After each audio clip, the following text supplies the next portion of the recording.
Cette crise qu'on traverse a changé toutes les projections puisqu'elles étaient anéanties. Il faut faire très attention quand on est indépendant. Il y a des dépenses que j'aurais faites peut-être auparavant et là aujourd'hui je vais réfléchir à 2 fois.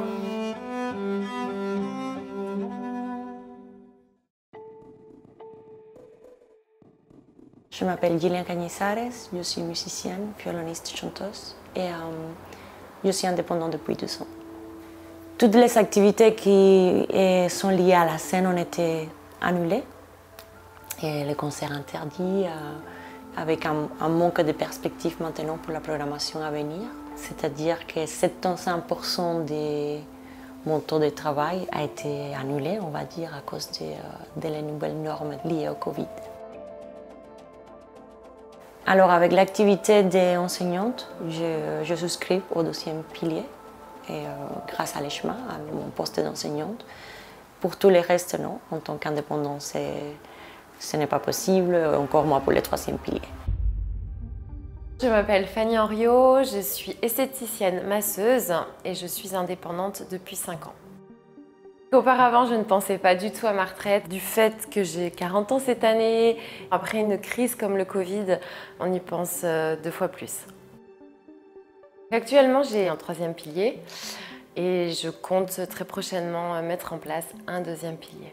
Plus que le 2e pilier, j'ai plus pensé à l'option de devenir propriétaire. Ça me paraît une assurance qui m'apporte plus de sérénité, de me dire que j'aurai un endroit où vivre sans avoir forcément de grosses charges.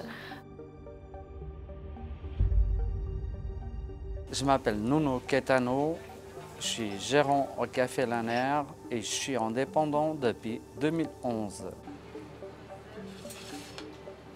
On a dû fermer pour le confinement et après l'ouverture du 11 mai, ça a été très compliqué parce que les gens ils avaient peur. Oui, on a dû prendre des économies pour payer les factures, bien sûr. Ce n'est pas obligatoire de cotiser pour le 2e pilier, mais on devait le faire parce qu'on devait penser à notre retraite plus tard. Moi, je l'ai fait à part.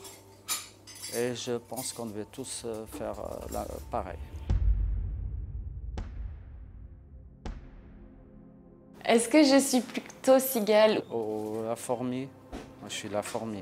J'étais très cigale auparavant. Je pense un peu les deux. Depuis que je suis devenue indépendante, j'ai plutôt pris le chemin de la fourmi. Je suis obligée d'être fourmi parce que c'est la seule façon de faire face à des choses comme par exemple comme maintenant. Mais je suis aussi un peu cigale parce que je pense que la vie, il faut la vivre maintenant et que le lendemain n'est promis pour personne.